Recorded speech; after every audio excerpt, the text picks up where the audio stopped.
Hi there. So I'm reading this book, Being Nobody, Going Nowhere. I've read the first 4 chapters 3 times, and I haven't gotten past that. And I had this intention that I would read it all out loud for people to listen to while they're doing other things, but mainly because I like reading out loud, and I figured that I would probably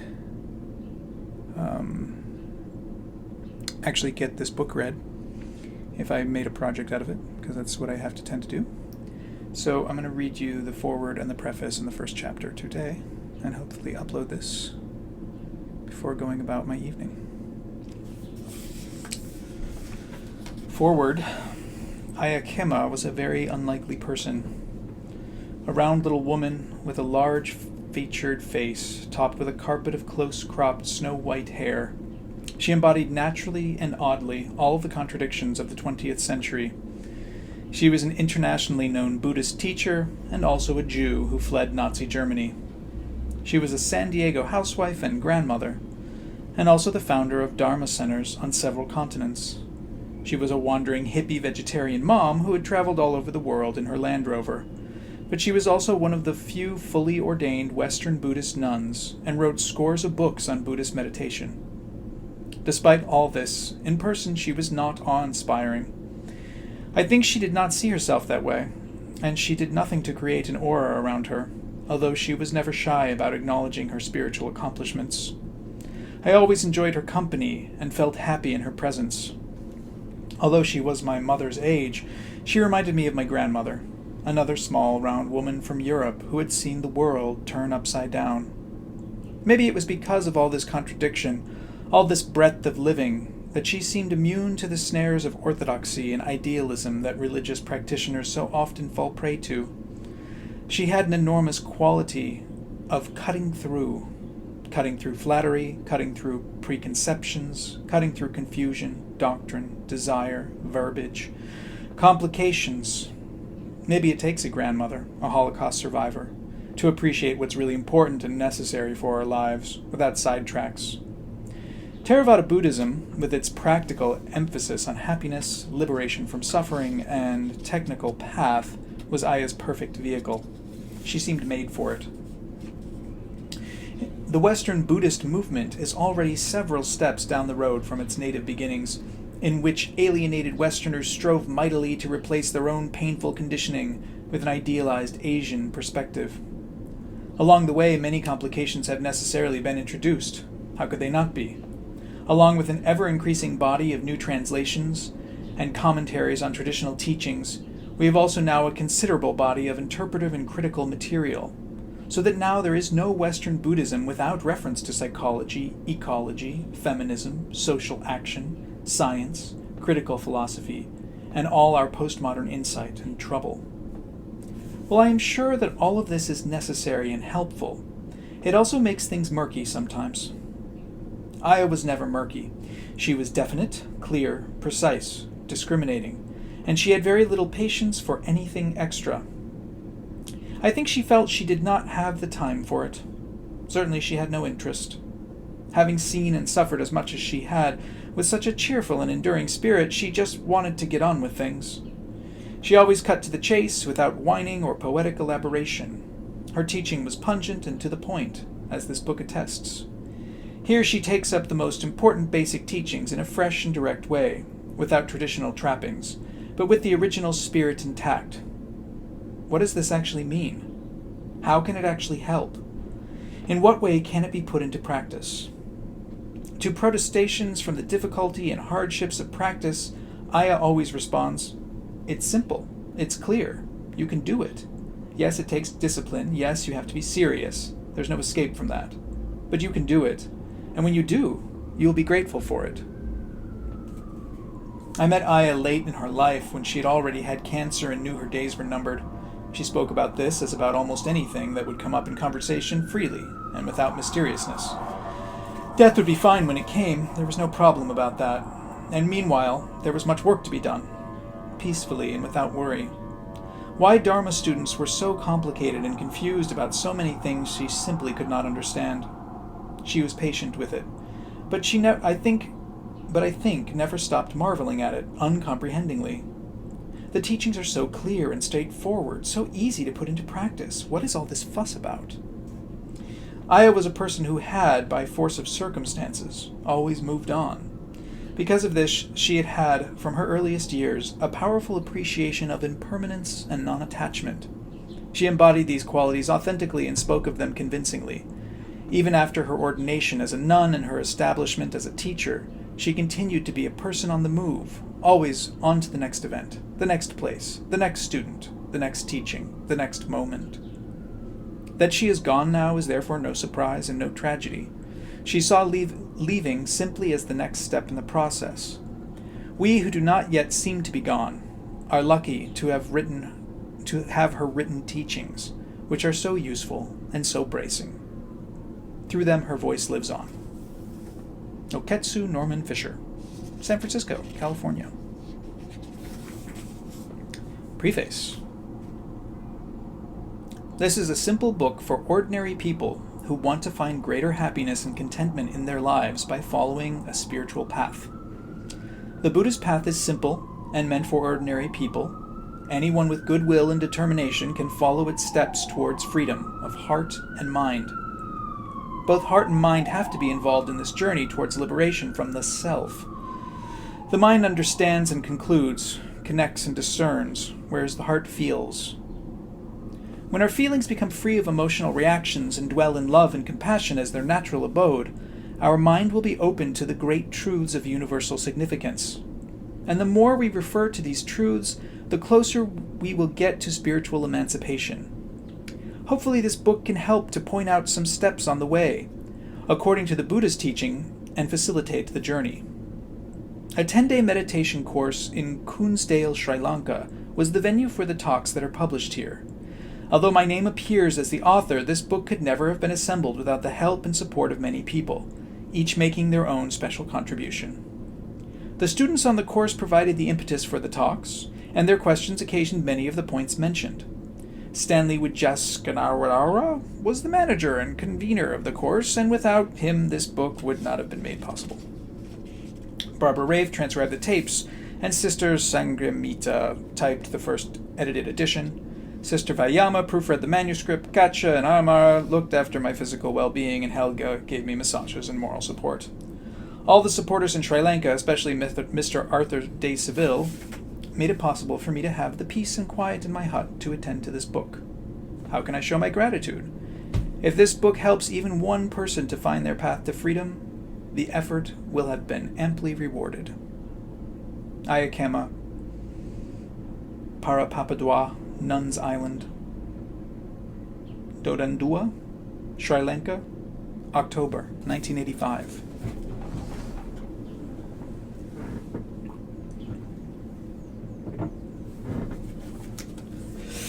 Meditation.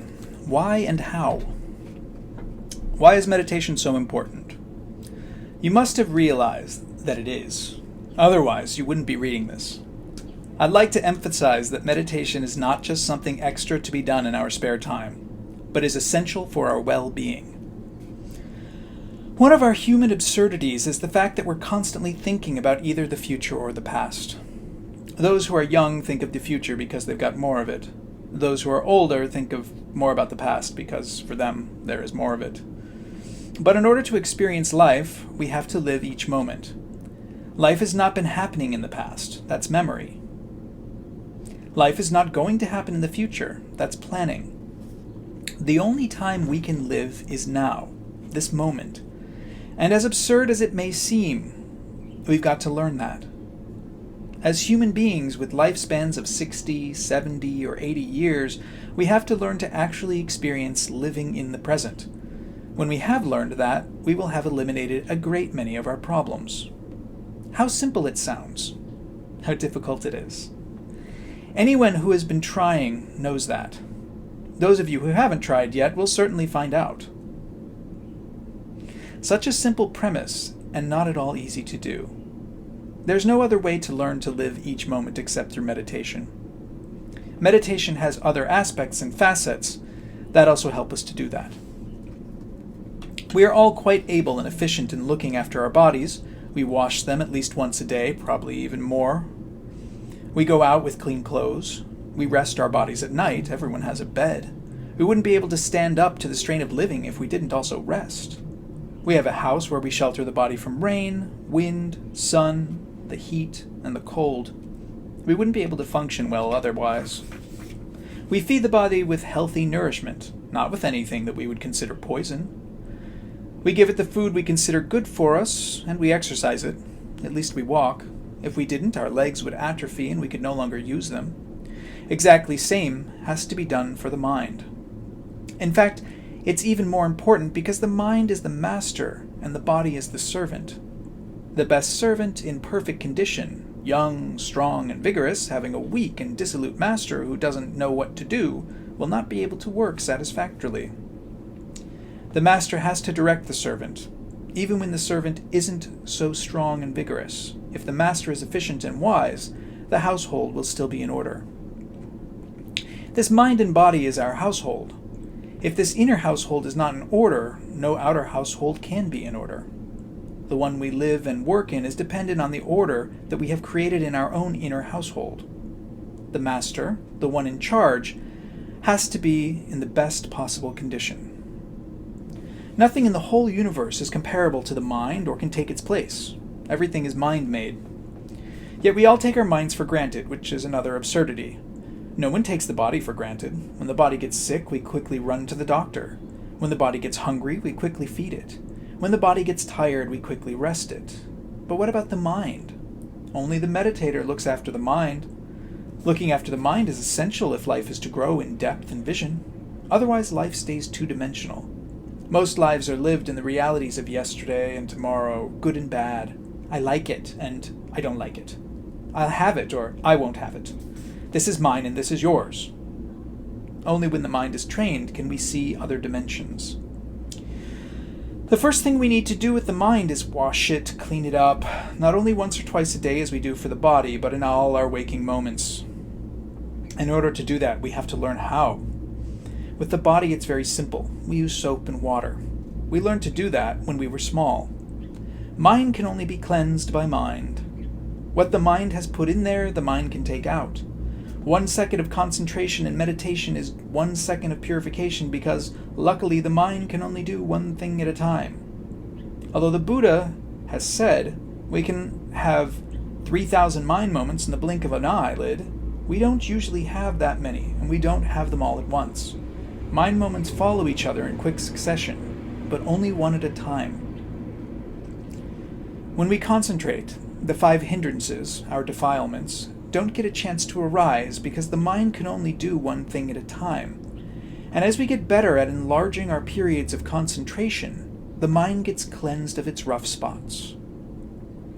Our mind, that unique tool in all the universe, is the only one we have. If we owned a fine tool, we would obviously look after it. We'd polish it and remove any rust, we'd sharpen it, we'd oil it, and we'd rest it from time to time.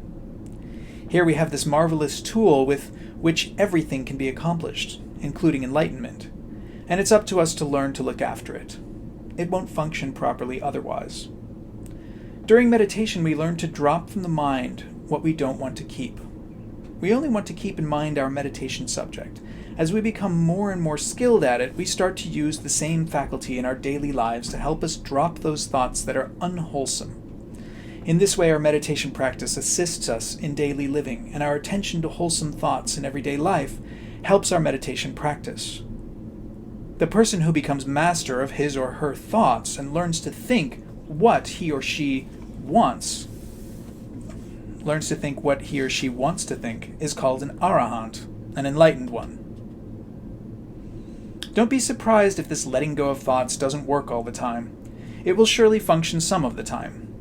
It is an immense release and relief when one can think, even for one moment, what one wants to think, because then one has become master of the mind instead of the mind being master of oneself. Being involved in whatever thoughts arise, unhappy or happy ones, in constant flux and flow, this is what we learn to drop when we manage to stay on the meditation subject. Our second step is exercising the mind, An untrained mind is like a wavering, fluctuating mass that runs from one subject to the next and finds it very difficult to stay in one spot. You have probably had the experience when reading a book of coming to the end of a page and realizing that you don't know what you've just read, having to read the whole page over again.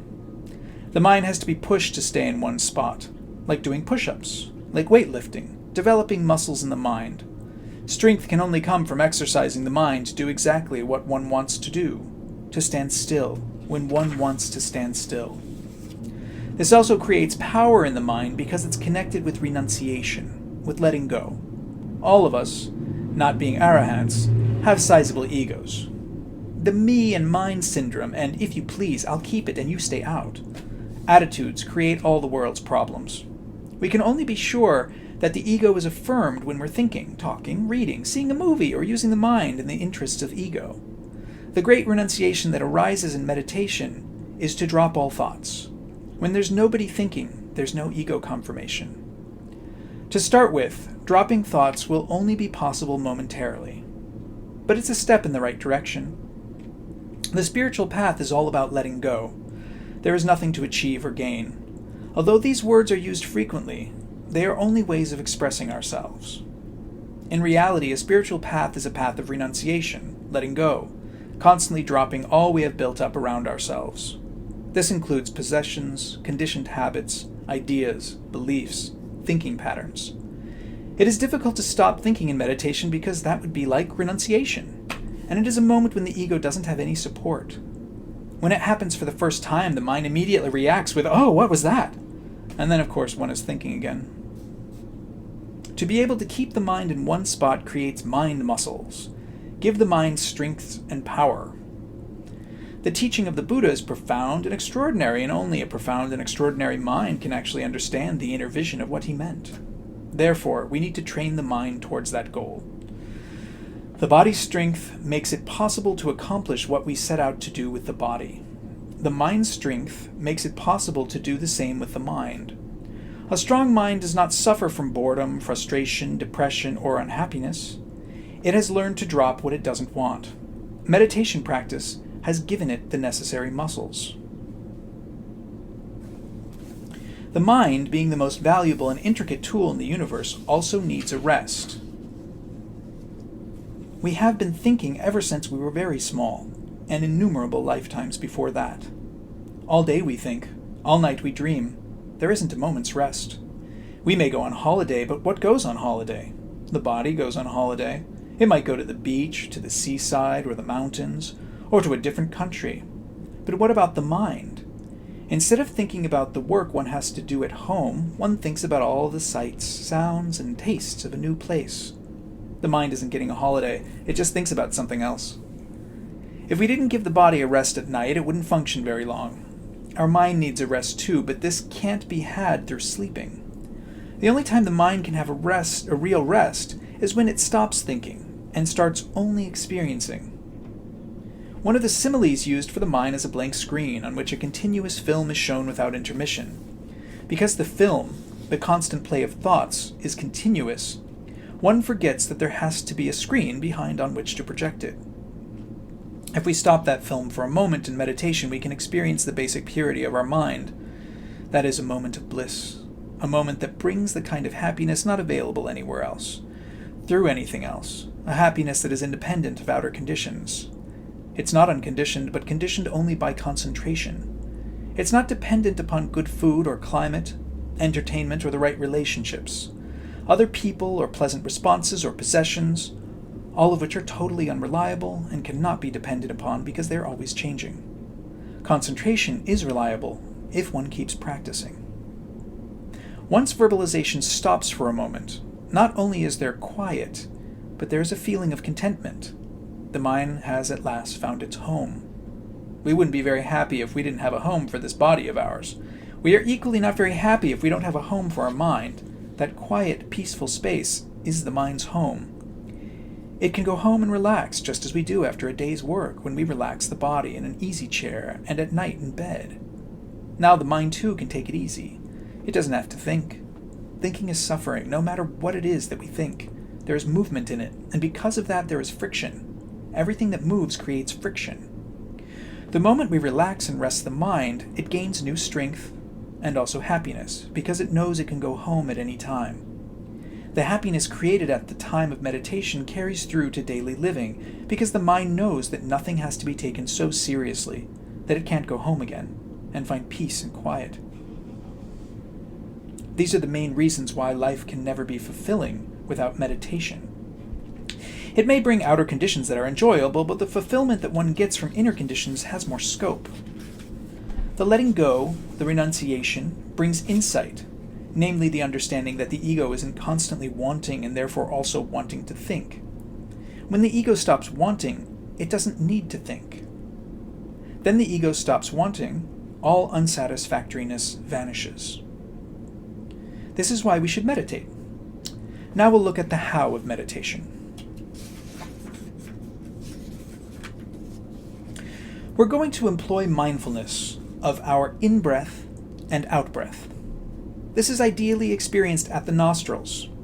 Breath is wind, and as it hits the nostrils, there's a feeling. That feeling helps us to focus at this small point. In the beginning, it is difficult to do. Breath means life, and it is ideally suited as a meditation subject because we always have it with us. We can't leave it anywhere else. Yet we take it for granted. We never take a good look at it unless we lose it, unless we choke or drown or suffocate. Then all of a sudden, breath becomes very important. But as long as we have it, we never think of it. Yet it means life, which is the dearest thing to each one of us. Breath is directly connected with the mind. When one is excited or in a hurry, the breath goes fast. When the mind becomes calm and tranquil, the breath becomes equally soft and tranquil. When the breath becomes so fine we can't find it, that's the moment when we actually enter into a concentrated state. Having the breath as one's meditation object is the training period for that.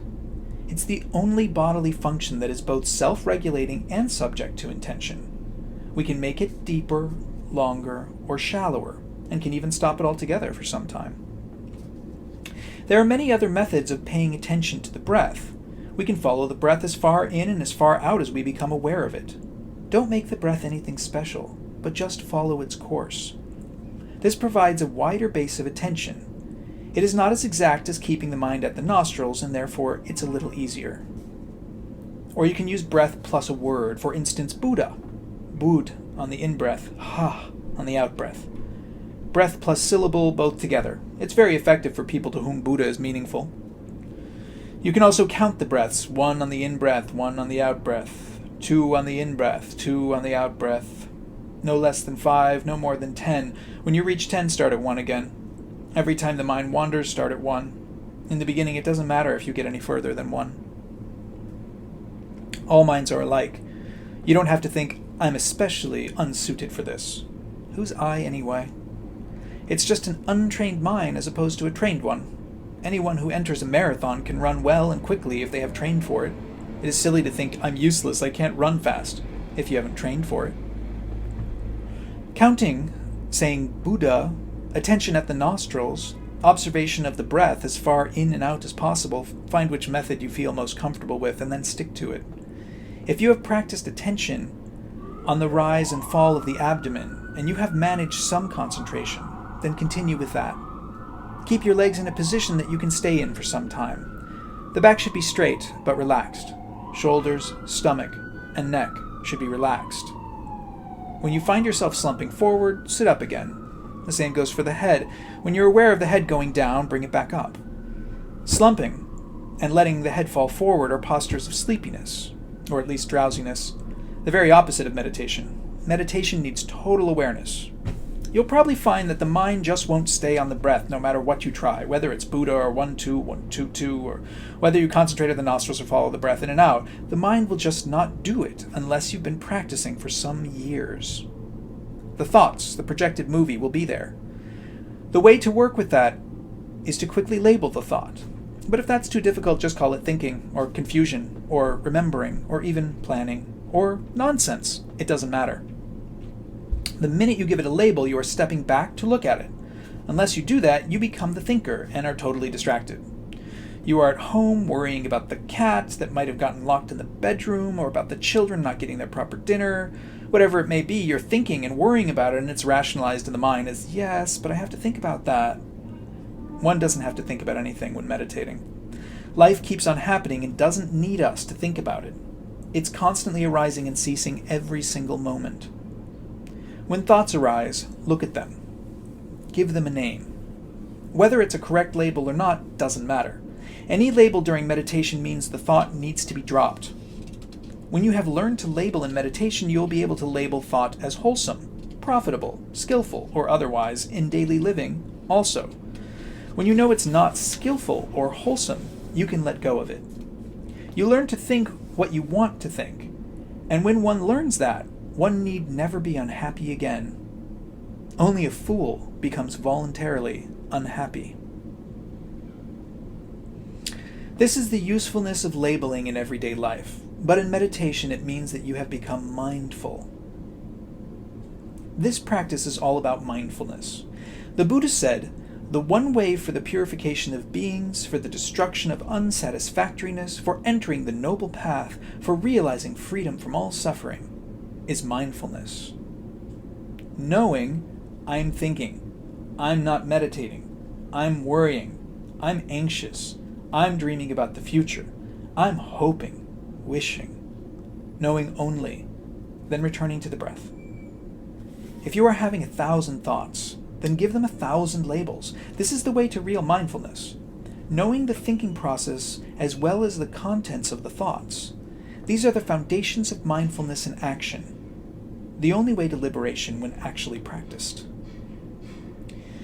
Feelings of discomfort will arise because the body is sitting in a position it is not used to, but mainly because we are trying to keep the body still. The body never likes to be still for any length of time. Even if you have the most expensive mattress and are able to sleep well, the body moves many, many times during the night. It will not stay in the same position because it wants to alleviate its discomfort. The body is uncomfortable and so it moves, even though the mind is only dimly conscious during sleep. When we sit in meditation, the same thing happens. Discomfort arises.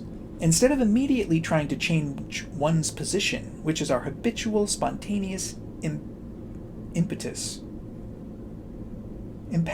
reaction to pain. Instead of immediately trying to change one's position, which is our habitual, spontaneous, impetuous reaction to pain, to all discomfort that arises, examine the situation. Become aware of the fact of how this has arisen. There is a contact with the pillow, with the floor, or with the other leg. From contact comes feeling, from feeling comes reaction. This, by the way, is what keeps us in the cycle of birth and death. Our reactions to our feelings are our passport to rebirth. There are only 3 types of feeling: pleasant, neutral, and unpleasant. This one is unpleasant, so the mind says, this is an unpleasant feeling called pain. I don't like it, and I want to get away from it. This is how we live every single day of our lives, from morning to night. We either run away or push away whatever feels unpleasant, or we try to change the outer cause, anything to get rid of discomfort. Yet there is no way of getting rid of it until we have also gotten rid of craving. Whatever we do with our bodies, whichever way we move them, there is sure to be discomfort again, because we are always craving comfort. Watch the sequence: contact, feeling, reaction. This is pain. I want to get away from it. Instead of trying to get away from it, put your full attention on the spot where the feeling is and become aware of its changing nature. The feeling will either change its location or its intensity. You may be able to become aware that in itself it's moving. It's not solid. Please become aware of the fact that this body does not have suffering, but that it is suffering. Only then can we begin to fathom the reality of human suffering. It is not that we have some discomfort sometimes, but that this body consists of suffering. It can't sit or lie still without becoming uncomfortable. Knowing the impermanence. Know the impermanence. Know the unsatisfactoriness, which is inherent in the human body. Know the fact that the feeling has arisen without your invitation. So why call it mine? Learn these lessons from the unpleasant feeling and then move, if necessary. But don't move spontaneously. Move only after having examined why you are doing it. Move gently, mindfully, without disturbing yourself or your neighbor. Sitting here, gritting your teeth and thinking, I'm going to sit here even though it's terrible and I hate it, and I'm going to do it, only creates a dislike for the whole situation and for meditation. It's just as much a reaction of the wrong kind as moving spontaneously. One is the greed for comfort and the other is the aversion to discomfort. They are two sides of the same coin.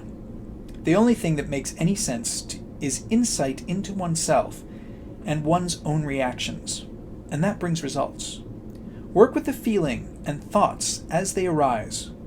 Watch both of them being totally impermanent. They arise and disappear, so why do you call them yours? Have you asked them to come? Surely not. You really came to meditate, didn't you? Yet there are all these thoughts. Do they belong to you? Isn't that suffering?